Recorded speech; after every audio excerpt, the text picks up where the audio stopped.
Hey everyone! As you all must have seen the title itself that we are going to discuss about the forms of poetry. That is actually an important video for the several competitive exams as well as the graduation level also.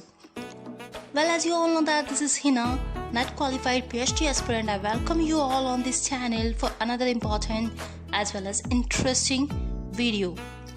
But before moving ahead, I would like you to subscribe this channel considering the hard work behind it, and don't forget to press the bell icon so that you never miss another upload. Now I would like to talk about this umbrella term poetry. Before discussing the forms of poetry, I would like to throw some light on this particular term poetry. According to the prominent English romantic poet William Wordsworth, as he famously said that poetry is the spontaneous overflow of powerful feelings. It takes its origin from emotion recollected in tranquility. So basically, poetry is a collection of poems, I would say poems in general, or a specific emotional response through language chosen and arranged for its meaning. And how beautifully Wordsworth described the poetry by saying that it's an overstream, it's a stream of the innate feelings, the emotions we have collected in ourselves. So there are many kind of forms of poetry, I say kinds of poetry, and in this line we firstly going to have the lyric. The lyric. In simple words, lyric is a short and non-narrative poem. Basically, a lyric is a short, emotionally expressive poems with a song-like quality that is narrated in the first person. Lyric poetry explores the emotions of the speaker of the poem. It's originated in ancient Greek literature, and the Greek poet Pindar was one of the first famous lyric poets. Pindar was one of the first famous lyric poets. The term lyric originates from the Greek word lyre, L-Y-R-E, lyre, which is a musical instrument. Hope you all know about it.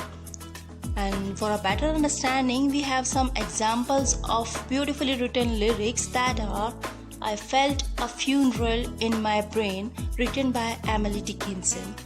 And another example we can have is If I Could Tell You, a beautiful lyric by W.H. Auden. Next we have the very beautiful title known as the sonnet. A sonnet is an expressive poem. How can we describe the sonnet? We can describe it as the sonnet is an expressive poem, a stanza of 14 lines. Yes, this is the structure we need to remember. An expressive poem where we have a stanza of 14 lines, usually written in iambic pentameter. This particular word, the term sonnet, is derived from the Italian word sonetto, S-O-N-E-T-T-O, sonetto, that means a little song or sound. Sonetto means a little sound or song in literal. And according to Professor Rebecca Olson, sonnet is one of the most famous form in English poetry. Sonnet is one of the most famous forms in English poetry, and sonnets are associated with desire. We can associate the sonnets with the desire. English poets borrowed the sonnet from the Italian poet Francesco Petrarch. We have borrowed the sonnet from the Italian poet Francesco Petrarch to spell out F-R-A-N-C-E-S-C-O, Francesco Petrarch, P-E-T-R-A-R-C-H, Petrarch. And Petrarch is known as the father of the Italian sonnet. And here I would like to talk about this sonnet, a very beautiful sonnet, that is Sonnet 18. I know you must be knowing about the Sonnet 18 under the title of Shall I Compare Thee, written by William Shakespeare. And honestly saying, this is one of my most favorite sonnet. The lines of these sonnets are very, very beautiful. And for example, Sonnet 18, Shall I Compare Thee, is the best example of a sonnet. In simple word, if I say, Sonnet is a poem that has 14 lines and a particular or fixed pattern of rhyme. Sonnet is a poem that has 14 lines of having a particular and a fixed pattern of any rhyme. And we can divide sonnet into two forms majorly, which are number 1, Petrarchan sonnet. Petrarchan sonnet, that is also known as Italian sonnet, Petrarchan sonnet or Italian sonnet. Another type of sonnet is number 2, English sonnet or Shakespearean sonnet. Yes, number 1 is Petrarchan sonnet or Italian sonnet. Number 2 is English sonnet or Shakespearean sonnet. Though there are two other primary types of sonnets also that are known as Spenserian sonnet and Miltonic sonnet. However, the most prevalent sonnets are only these Petrarchan and Shakespearean sonnets. Don't get confused about these two primary type of sonnets, okay?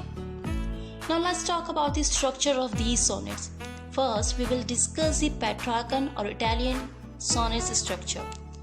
This sonnet pattern consists of an 8-line that is known as octave. Where we find the 8 line, we call that octave, and this goes with the rhyme scheme is A B B A A B B A, followed by a 6-line set that follows one of two rhyme schemes majorly, that is C D E. Whether you find this rhyme scheme C D E, or there will be C D C. So anywhere you find these sort of Petrarchan structure, you find an octave and set, you can easily recognize it as an Petrarchan sonnet or Italian sonnet. If we see the structure of Shakespearean, or I would say English sonnet, we find there are 14 lines. 14 lines are there in Shakespearean or English sonnet, where there are first 12 lines of the stanza or the poems divided into 3 quatrains with the 4 lines each. First stanza divided into 12 lines of the stanza there are in the Shakespearean sonnet. We find 14 lines in total, where there are the first 12 lines of the stanzas divided into 3 quatrains with 4 lines each. In the third quatrain, the poet establishes a theme or problem and resolves it in the final conclusive 2 lines. Okay? And these final conclusive 2 lines are called a couplet. So the rhyme scheme of the quatrain is AB AB, comma, CD CD, comma, EF EF. So we can clearly see the pattern here. There are 3 quatrains of 4 lines having 4 lines each, AB AB, CD CD, EF EF. And the couplet rhyming scheme is GG. AB, so basically the complete structure is like that. AB AB, CD CD, EF EF, and couplet rhyming scheme is GG. So to sum up sonnet is a 14-line poems that have particular rhyming scheme, and in the Shakespearean sonnet we have 3 quatrains, 1 couplet. And to distinguish it from the Italian sonnet or Petrarchan sonnet, where there we have 2 parts known as octave and set. Next to this video we have the ode. So first we have talked about the lyric, next we discuss the sonnet. Now it's time to discuss about the ode. The very word ode comes from the Greek word aegein, A-E-I-D-E-I-N, aegein, which means to sing or to chant. Aegein means to sing or to chant, and it is taken from the Greek.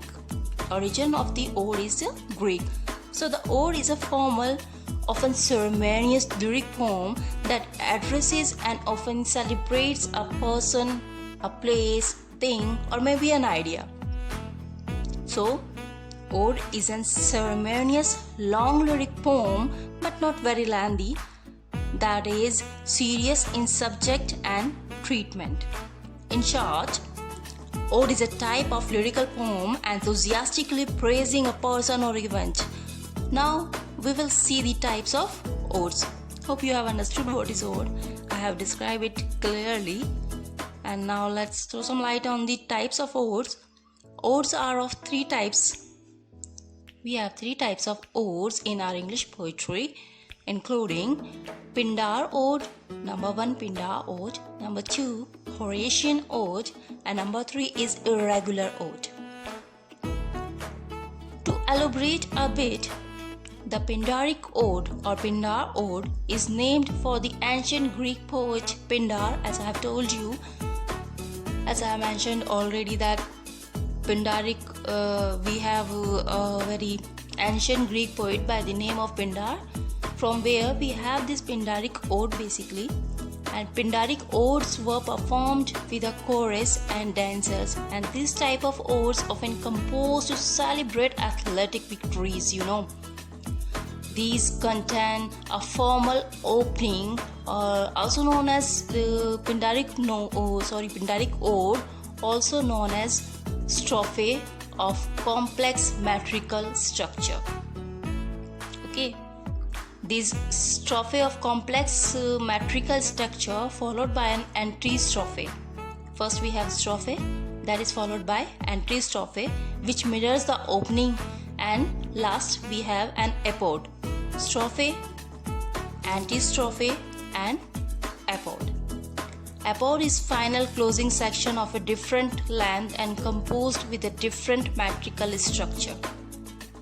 For example of this Pindaric ode, we can have a very beautiful written ode, that is Ode on Intimation of Immortality from Recollections of Early Childhood. Do you know who wrote this ode? I know you must be knowing. Well, it's not quite tough. It's easy. Ode on Intimations of Immortality from Recollections of Early Childhood. Let me tell you, if you are not guessing that, this ode is written by Wordsworth, and this is a very good example of an English language Pindaric ode.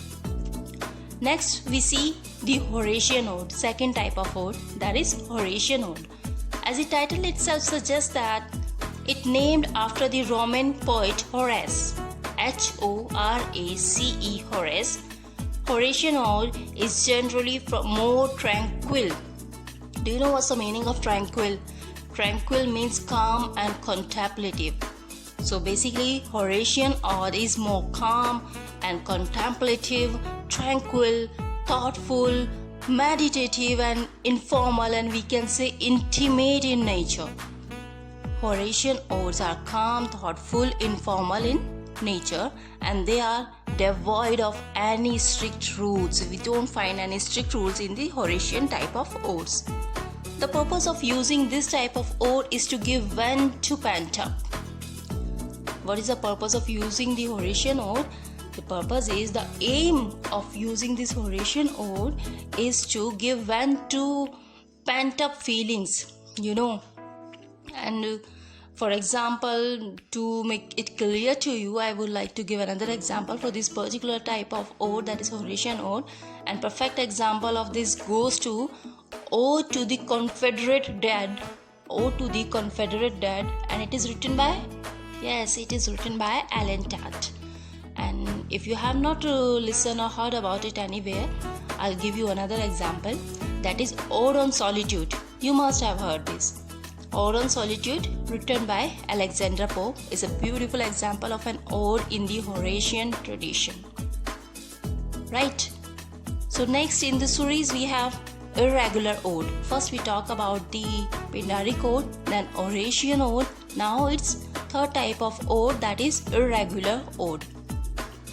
Irregular ode basically uses rhyme scheme and meter, but don't have the same stanzaic structure. To say again, irregular ode uses rhyme scheme and meter, but don't have the same stanzaic structure as we have either the Pindaric ode or in the Horatian odes. There is no correspondence between the different parts as there is in the other two forms of odes, and the rhyme scheme requires lines only to rhyme somewhere, but not in a particular place. Okay. And for the example of this type of ode, the irregular ode, we could take that Ode to the West Wind. Yes, Ode to the West Wind, written by P.B. Shelley. Percy S. Shelley wrote beautiful ode, that is Ode to the West Wind, and that presents a perfect example of irregular ode. Before summing up, I would like to throw some light on the ode itself. So ode basically is a kind of poem usually praising something. Famous example of this ode is, everybody can guess, this is John Keats' Ode on a Grecian Urn. Ode of John Keats, you can take this example in general, Ode on a Grecian Urn. If you're writing about the ode, you can take this example and it's quite easy to remember, no? So there are so many types of, so many forms of poetry that I am going to discuss in another video of mine for you, for all of you. Don't worry, I would describe every sort of poetry.